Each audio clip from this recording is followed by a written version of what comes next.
What's up, everybody? I'm Taylor, and I'm powerless over life. This is what I've learned, this is what I know, and this is what I'm still trying to figure out.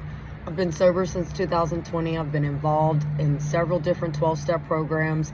I had to be willing to throw myself into recovery the way I threw myself in active addiction, the way I threw myself into reliving my past, ruminating, and allowing that inner critic to control every reaction and thought that I had. So this video is going to talk about my personal experience with the journey of psychiatric medications. I first got sober 10 years ago. When I first moved states, I thought moving states would be enough. So I left the state that I grew up in. And I came to this state, and alcohol was everywhere. It was normalized. The state that I grew up in took 20-30 minutes to get to the liquor store. Plus I had no car towards the end of my addiction, so I had to walk or catch a ride, which was very rare. So with it being accessible everywhere, I justified that, well, since it's legal, it shouldn't be a problem. And I had seen a problem with alcohol in the past, but not enough to catch my attention. Not enough things had happened to where I thought I might have a problem. So I went down this journey for about a year and a half because I got pregnant and I stopped using everything, even stopped smoking. This was my fourth kid. I did not want to lose another kid. I had already lost custody of 2 kids before in the past, and I had lost a baby. So I was willing to do anything. But me staying sober and me being able to have a 4th kid and me being financially stable and finding a somewhat healthy man. You know, I used to justify that my version of a healthy person before I came to 12-step programs and just life in general before was, if they're not in addiction, then they're healthy. I don't know why I had that perspective. That is not a very true perspective at all, and it was a very hard lesson of learning about that, but that's not true to me since I've been in recovery. What makes up a healthy individual is, are they honest? Are they open-minded? Are they willing? Are they respectful? Do they have empathy? Do they have active listening? Are they compassionate? Like, all of these things I feel like make up a healthy human being. And as soon as I had my child, my drinking started again. No, it wasn't every day like it was before I moved down to Louisiana, but it was enough for me to have very serious negative consequences every time I drank. And the reason is, my addiction got so progressive.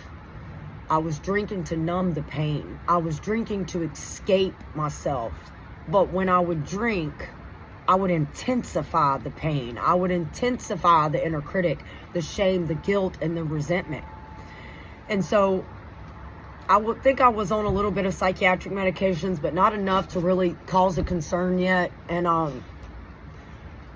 I went to get psychiatric evaluations done maybe about when my kid was 2, maybe before that. I can't quite remember, but I know that I've seen several different psychiatrists within like a maybe 3-4 year period, and they all diagnosed me differently.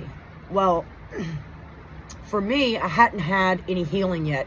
Yes, I was in counseling, but I wasn't really taking recovery as serious as I have been for the past 2 years. Like, I completely had to make healing and recovery a part of everything I did in order to absorb in my brain.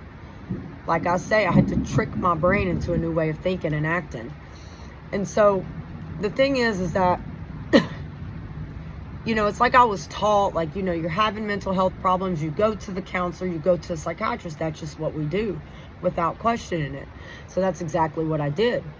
I took the medicine they would give me. You know, I would have depressed. I couldn't regulate my emotions. I would have unstable moods, anxiety. I mean, it was crazy. It was seriously intense. And then I would get on this medication, kind of get relief for maybe a couple weeks, maybe a month, maybe 2. I can't remember quite. But then my symptoms would come back. My symptoms would never go away. But my point is that I went on that journey for over maybe 6 or 7 years of experimenting with different types of psychiatric medications. And the thing is that when I was 15 years old, that's when I started taking benzos. So I had taken benzos every day for probably about 10 years or longer. And so when my body came off of those, it was really physically, emotionally, and mentally hard. The thing is with living in Louisiana, I didn't have access to anybody or anything. I could have, if I really wanted to, I could find somebody, because I didn't have a problem finding anybody back in the day. But I knew that could cause serious problems. It could cause my husband to leave me. It could cause me to lose custody of a fourth kid. And I just couldn't go through the pain of losing another kid, of losing everything that my husband had given me. I just couldn't do it. So I basically stayed sober and living because of my family. That is the only reason I did. I didn't know how to do it for myself in the beginning. I didn't. So I was doing it for them until I could learn how to do it for myself. And you'll hear a lot of people say that in 12-step programs, that you have to do it for you. Well, I couldn't do it for me in the beginning, and that's my journey. I had to do whatever it took at that moment, and when I was sober, to be where I am today. I had to accept myself where I was, and I have to accept myself where I am today. And so I've been diagnosed with many different things. You know, they tried to diagnose me with bipolar, BPD. They did anxiety, and at the time I had major depressive disorder because I was depressed, and PTSD, and ADHD. So these things, right, I feel like contributed to the shame, the guilt, the resentment I felt, the lack of being able to regulate my emotions, the lack of being able to respond to my anxiety in a healthy way, lack of coping mechanisms, lack of support system. I was completely isolated. Who wouldn't be depressed when they're completely isolated? Who wouldn't be depressed when they've lived the life that I've lived? Who wouldn't have anxiety? It just comes. It pays a price to be an addiction. It's just a price we pay. So all these things that I was experiencing, these different symptoms and all these things, when I first got sober, it was really intense. It was really intense. My mental health was really out of whack. It really was. I would try this med, try that med, and like I said, I threw myself into college as a coping mechanism, which only lasted for so long until I completely burnt myself out. Long story short, I ended up towards the end, probably the past 2 years, before this 2 years, the 2 years before I came into recovery, I ended up being on 6 or 7 high milligram psych meds. I was sleeping all day. I was depressed. I was empty. I didn't want to live. The only reason I stayed alive, the only reason I didn't drink was because of my daughter and because of my family. That's the only thing that kept me alive. I didn't want to be alive, but I thought about them. How selfish would I be? How selfish would I be? And with sleeping all day, every day, for 2 years, a person becomes so broken and so tired of being broken that enough is enough. There's only one option. I can drink and die, or I can get up and take action. That was my only option. I knew deep down within myself that if I did not get up and take action, I was going to physically die. My body was breaking down because of all the meds, because of all the sleeping, all the mental health problems I was having, everything.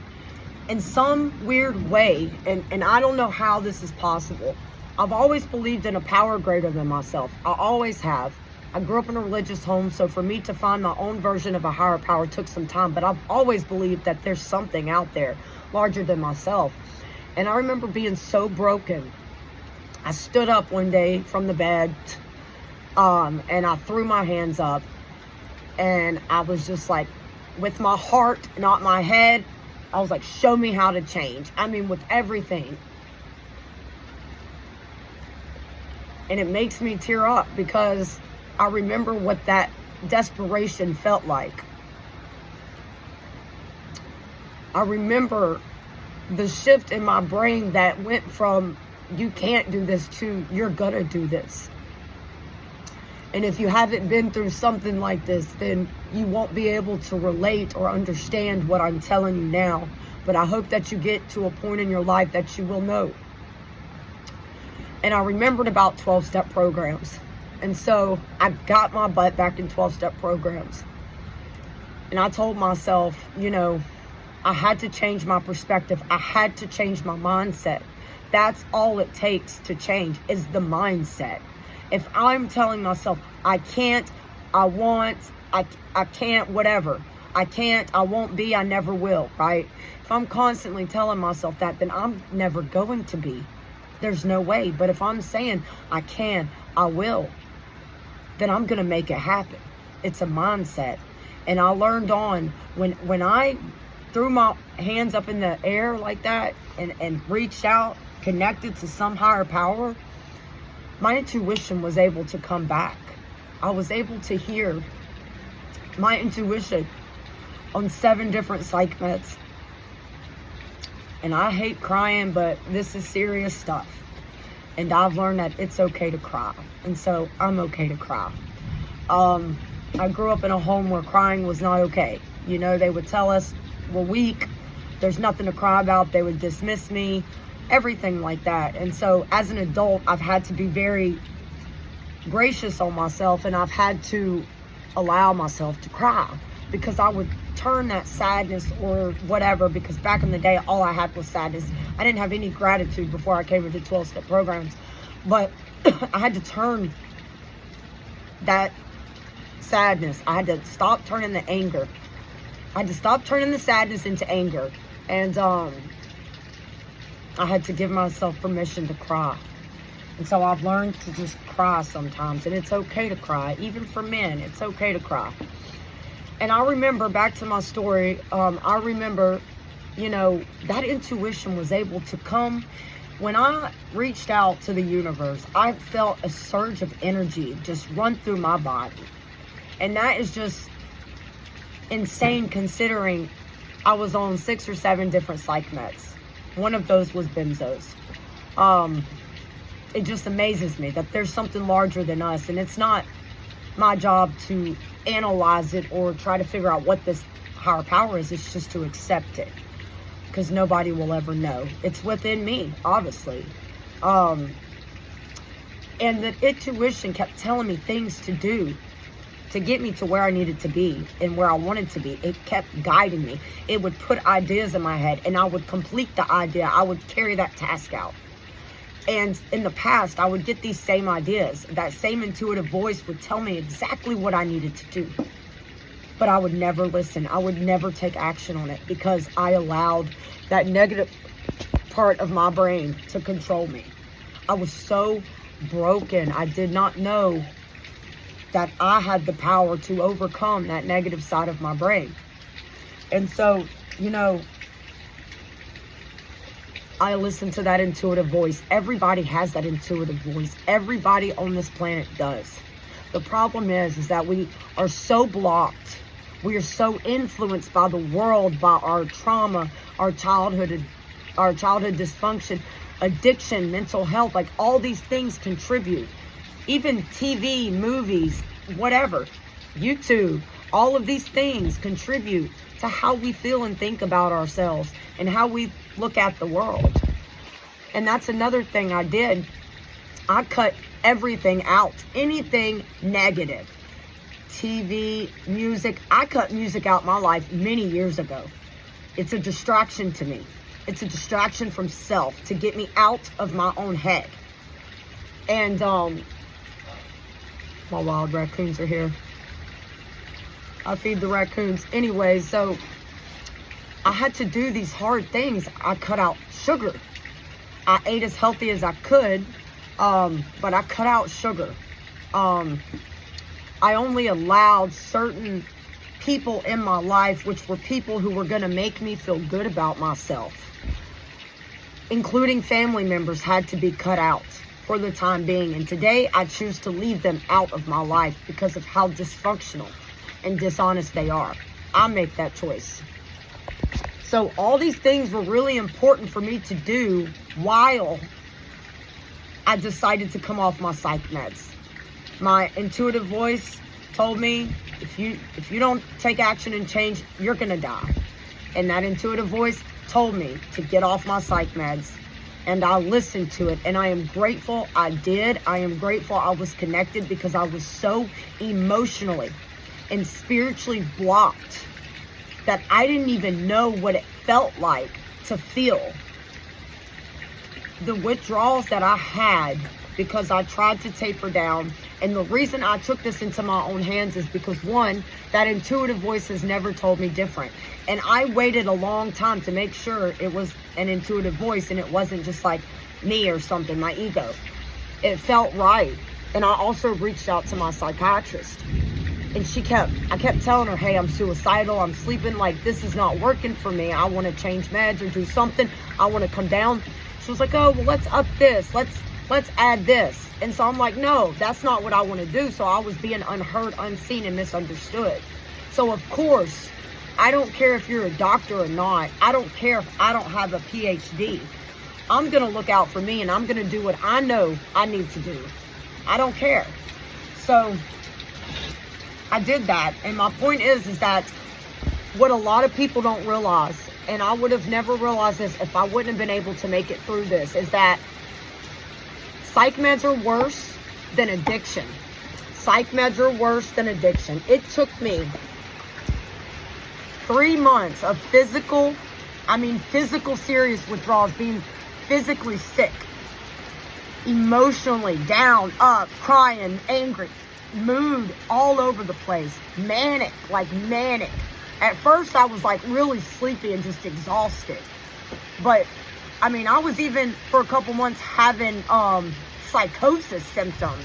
I wouldn't even answer the door from my own dad. I wouldn't go anywhere. My brain was tweaking. I'm not kidding. It was tweaking. But that intuitive voice told me, you can do this. You need to do this.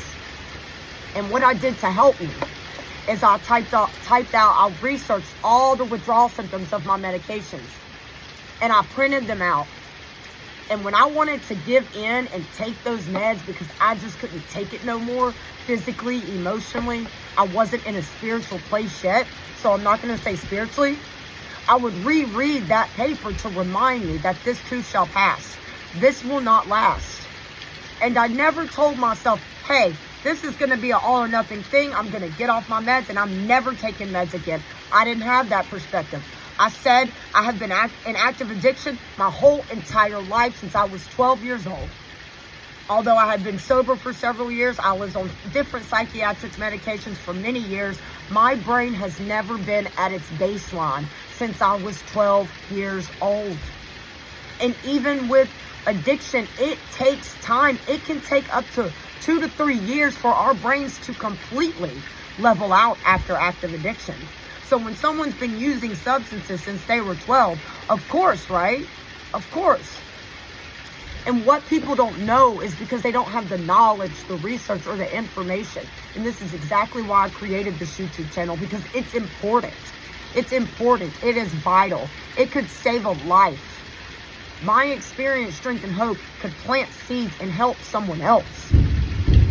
When I started doing all the research on addiction on the brain, trauma on the brain, dysfunction, my psych meds on my brain, and all this things what had to do with mental health issues, all the research, I threw myself into research.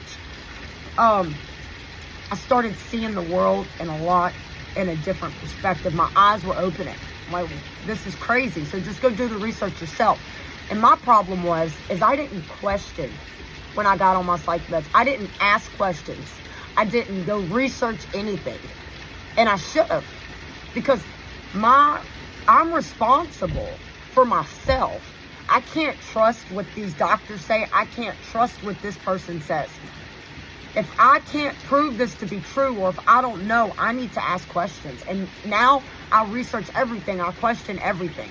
Because my whole entire life, I just kept my head down and just basically did what I was told without questioning things.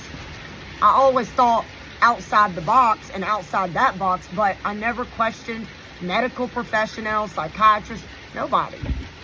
Because we're taught that we need to trust them.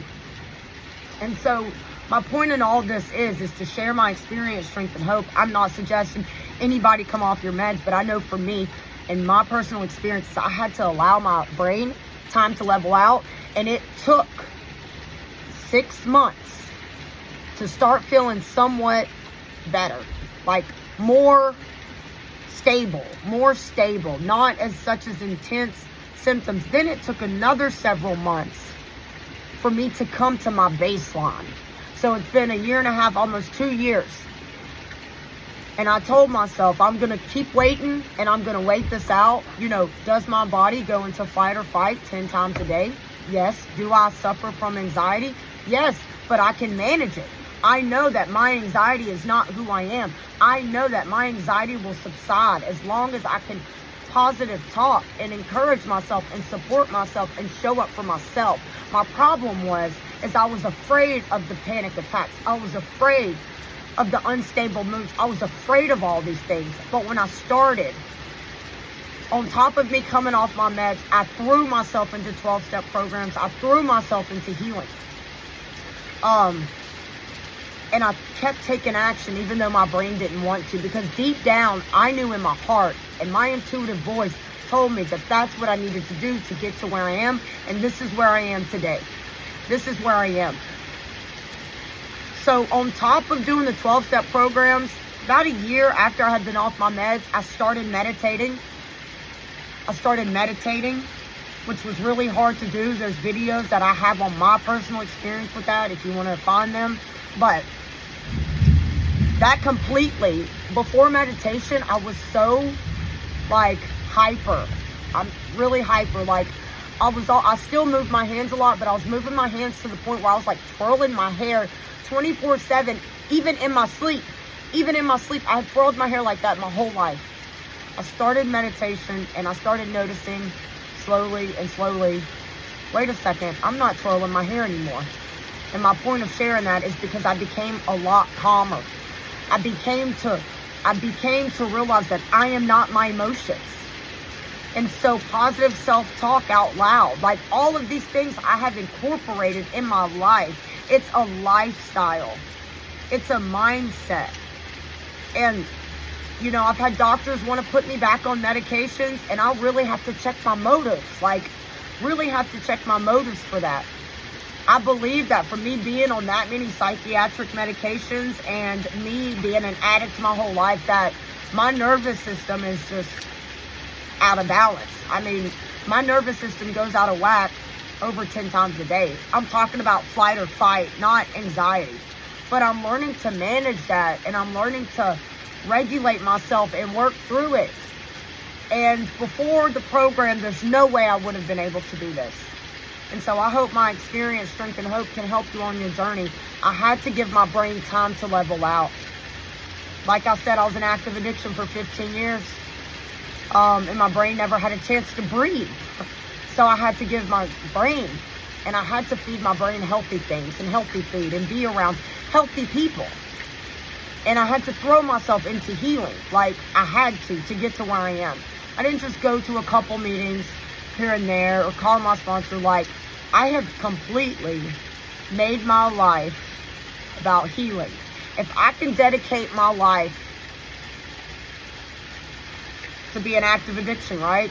All that energy I wasted, the emotional pain, the people I hurt, the things I did to hurt myself, then why can't I do that with healing? You know, I didn't start finding balance in my life until I started meditation. And around the time I started meditation, I had always used a schedule and stuff, but that's when I really started becoming more strict on my recovery schedule. And I talk about my recovery schedule all the time, and that is how I have built self-discipline. That is how I am able to take action when my brain tries to tell me not to. And the more healing I did, the more that part of my brain that says you don't want to or don't do it, it's like a faraway whisper. And so I'm not against anybody taking meds. That's not my intentions. What my intentions is to share my personal experience and the journey I had with psychiatric medications, the journey I had with being an active addiction for 15 years, with going through trauma and dysfunction. A person that goes through trauma and dysfunction, of course, they will have mental health problems. I still have to force myself once a week to go carry out a meeting at the women's rehab because I don't trust people. And that's the price I pay for the type of life I live. But do I let fear hold me back? No, I still go. And the more I faced it, the more easier it got. The more I realized that it's not that big of a deal. And the thing is, it's like I got two parts living in me. The positive part and the negative part. That's the best way I can explain it. And the more I fed my positive mind, the more the negative mind didn't hold power over me. It could try to whisper, but it can't. It can't anymore. And I don't know why that is. You know, I'm not going to get into things that I can't prove, but I think it has to do what we're introduced to our whole life. The pain, the trauma, the dysfunction, the addiction, like all of these things hold some power over us. And the moment we take that first drink or use that first substance, it chemically changes our brain for the rest of our life. And if all these patterns and habits, unhealthy patterns and habits have been developed throughout my childhood and teenage years, then all of these habits can be undeveloped, and I can become self-aware when I'm doing something from family dysfunction or a trauma response, or, you know, if I respond negatively to someone else, I can take my own inventory. Like, I can have self-awareness. And if I can have self-awareness, then that means I can go back and ask myself, where was I wrong and what could I do better next time? And that is growth. That is growth. It doesn't matter where you're at in life. It doesn't matter if you're not where you want to be, because as long as you keep doing what you are doing and you keep taking action, even though your brain doesn't want to, you will become the person you want to be, and you will get to exactly where you want to be. So I hope this helps somebody and plant seeds and it warns people about how serious psychiatric medications are. No medicine could take away my emotional pain. I was depressed when I came back into 12-step. I was still depressed, and I was on 2 different depression meds. I was on benzos. I was still broken. And when I started addressing the reasons I am broken, I was broken. Underneath the addiction, the trauma, the dysfunction, the pain, the resentment, when I was willing to take an honest look at those things and allow myself to feel those feelings and process those things and grieve and do all these things, I started healing. The things that I was diagnosed with, the BPD and bipolar, no symptoms, haven't had any symptoms in a very, very, very long time. I can agree with the anxiety, and I can agree with the PTSD, and I can agree with the definitely ADHD. But the thing is that my life is manageable. And just because I have a diagnosis, that doesn't mean that's who I am. That's just a set of characteristics that I have developed to help me cope and deal and manage with life as a coping mechanism. So, I hope this video helps you. I am more than grateful for all my subscribers. And you'll eventually get to where you want to be if you're not already there. Appreciate y'all.